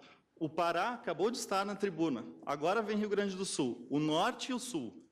Ações cíveis originárias nesse tribunal. Rio de Janeiro, Sudeste. Mato Grosso do Sul, Centro-Oeste. Rio Grande do Sul, Santa Catarina, Paraná, Sul. Então, este é um problema nacional. Este é um problema da Federação. estamos aqui a discutir, sim, um problema da federação. Está em crise a nossa federação. E, no âmago dessa crise, está a crise financeira dos estados. E talvez, por muitas outras gêneses, mas uma das principais gêneses da crise financeira dos estados é o debate que hoje se trava neste tribunal. É a desoneração do imposto estadual em relação a exportações. Todos os dias estamos vendo, ontem o governador do Rio Grande do Sul editou um decreto decretando estado de calamidade financeira naquele estado. Rio de Janeiro, não preciso referir, após a Olimpíada, apresenta uma situação de crise extremamente aguda. Outros estados, se não passaram, vão passar por isso. Boa parte do que se vê na Federação Brasileira decorre da falta da devida compensação aos estados na desoneração dos impostos, do imposto estadual ICMS. E é bom, então, que a gente entenda um pouco como isso começou. Na verdade, o imposto, o ICM, o antigo ICM e o atual ICMS, na sua origem, ele tinha uma função eminentemente arrecadatória. Mas como ele é um imposto que trata diretamente com as cadeias econômicas, ele acabou se tornando também um instrumento de política econômica. Mas quem define política econômica, macroeconômica, não são os estados, é a União. Portanto, se estabeleceu um acordo federativo que determinados produtos ficariam livres de incidência do seu imposto estadual e, em nome disso, os estados receberiam uma compensação por não arrecadar o que então se exportaria. Isso tinha uma finalidade muito evidente. Qual a finalidade? Fomentar a produção, fomentar o crescimento econômico. E, inclusive, a União, em muitas oportunidades, chegou a dizer que isso reverteria no longo prazo aos estados como um benefício, porque o fomento à atividade econômica geraria crescimento nas cadeias e, em outras etapas da cadeia, poderia haver um aumento da arrecadação. Infelizmente, não foi o que aconteceu, e, inclusive, depois eu vou ter oportunidade, se houver tempo, de apresentar a Vossas Excelências as perdas que o Rio Grande do Sul, por exemplo, teve que enfrentar em função da desoneração do ICMS.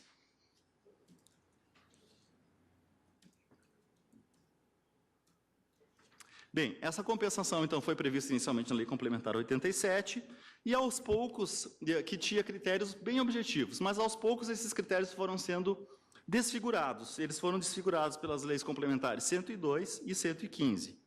E aí veio a emenda constitucional, que muito se tratou aqui, não vou enfrentar mais a questão, porque já foi bastante aprofundada aqui, tanto pelo colega Procurador-Geral do Pará, quanto pela excelentíssima ministra Advogado-Geral da União. Veio a emenda constitucional 42 e acrescentou ali dispositivos referindo a necessidade dessa compensação de um modo um pouco mais, vamos dizer, criterioso, porque as normas anteriores, aquelas que a União diz que satisfazem a compensação, não atendem.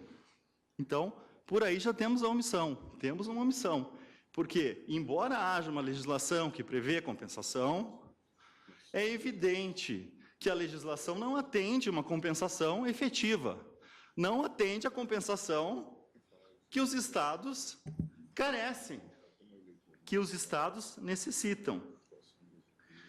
Esse sistema de compensação que migrou de um sistema um pouco mais objetivo, que era da Lei Complementar 87, para um menos objetivo e mais aleatório, e com todas as vênias aqui, a ministra que me antecedeu, por mais que estejamos falando desses valores, e são expressivos, se formos ver esses valores do ponto de vista dos estados, eles são inexpressivos. 1 bilhão por ano, 2 bilhões por ano, FEX. Ora, excelências, 1 bilhão por ano talvez não alcance a compensação que o Estado de São Paulo necessitasse na desoneração de ICMS de exportações. Quanto mais para toda a federação. Então, com todas as vênias, por mais que a União se esforce em dizer que compensa, compensa de uma maneira que lhe é muito confortável, muito satisfatória, tanto que não deseja ver a legislação evoluir. Tanto está em mora que desde 2002 fala em legislação, fala em projeto de lei. A ministra Grace esteve aqui nessa tribuna e disse de discutir o projeto de lei esse, projeto de lei aquele, projeto até 2016, 2015. A mora está comprovada. Por isso a mora está comprovada. Se discute e não se legisla. Não se legisla. Bom, por que essa mora é inconstitucional? Primeiro, porque o ressarcimento ele não alcança seu objetivo. Ele não alcança aos estados exportadores, um mínimo de compensação justa e efetiva. E segundo, porque a norma que previa a compensação na lei complementar, ela tinha uma finalidade de transitoriedade. E essa transitoriedade está ultrapassada. Não se confirmou com a evolução da economia, não se confirmou com a evolução do que aconteceu na federação. Assim, é necessário que se reconheça, sim, que houve omissão, está havendo omissão da União em legislar neste tema, com todas as vênias da ilustre advogada-geral da União que me antecedeu. Acrescente-se a isso que, como referi no início da minha fala, os instrumentos de política macroeconômica, eles estão na mão da União. E dois instrumentos muito importantes impactaram sobremaneira os estados. Um instrumento impactou. Um instrumento que se protraiu em duas oportunidades, em 1999 e 2002, que foram as grandes desvalorizações do real frente ao dólar, que implicaram um duplo prejuízo para os estados.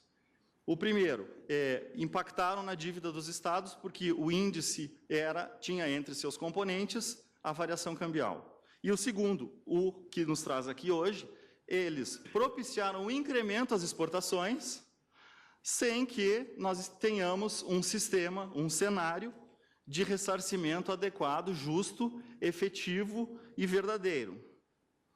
E quando nós temos um sistema onde os estados arcam com uma política macroeconômica e, com isso, vão ter perdas, eles devem ser ressarcidos. Isso foi dito em obter dictum pelo ministro Nelson Jobim, no mandado de segurança número 24312, que tratava de outro assunto, não deste, mas em obter dictum, Sua Excelência referiu expressamente a necessidade de se promover a compensação dos estados por perdas em relação a instrumentos de política macroeconômica que produzem a eles efeitos e sobre os quais eles não têm influência.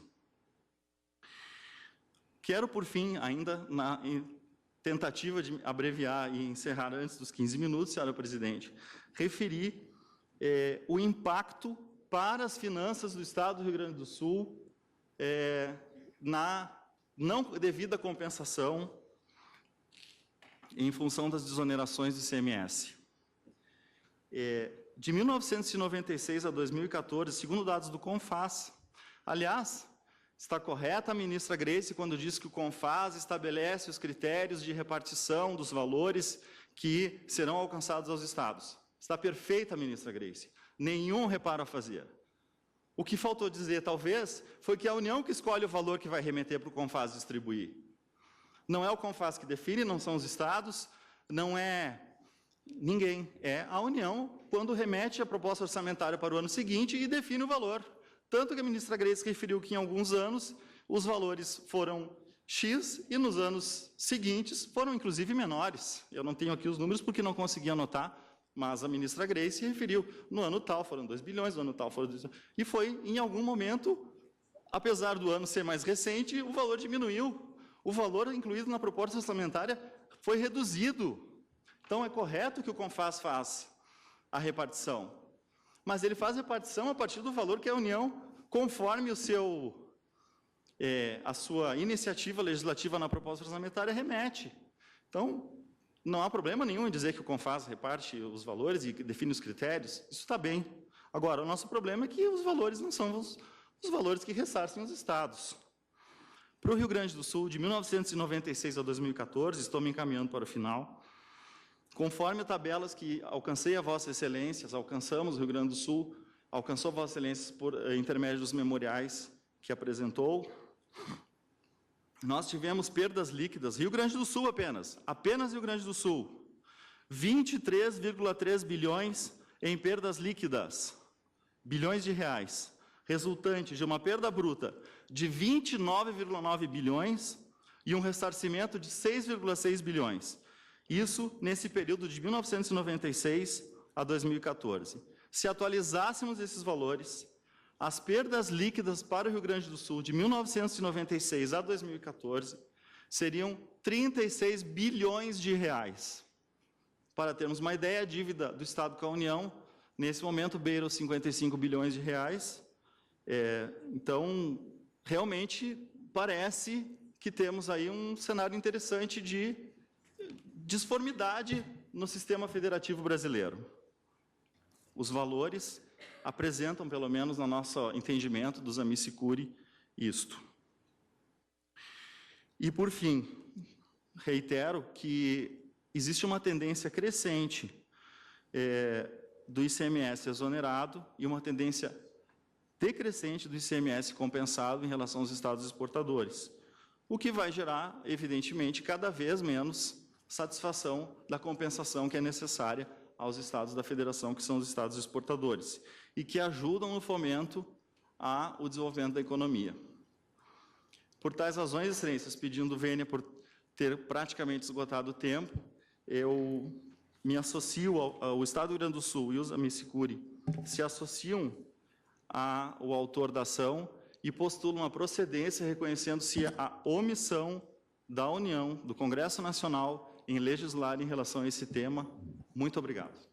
Agradeço a Vossa Excelência e, conforme, então, tinha sido acertado, no início da sessão de amanhã, colheremos os votos na ação que acabamos de apregoar, relatada pelo ministro Luiz Fux, e, na sequência, o agravo regimental que estava pautado para hoje, que trata do mesmo tema relatado pelo ministro Dias Toffoli, e, na sequência, faremos o pregão dos processos para o dia de amanhã.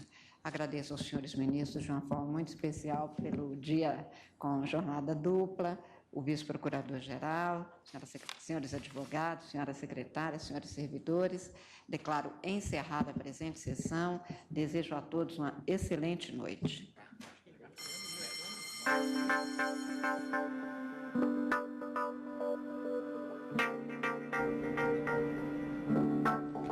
Encerrada, portanto, esta jornada dupla nesta quarta-feira, com sessão pela manhã e também agora à tarde. Nós vamos ficando por aqui com o Direto do Plenário. Cobertura completa logo mais no Jornal da Justiça, segunda edição. E amanhã, encontro marcado às 2 da tarde, com mais uma edição de Direto do Plenário e a sessão plenária do STF ao vivo. Obrigado pela sua companhia e continue conosco na TV Justiça.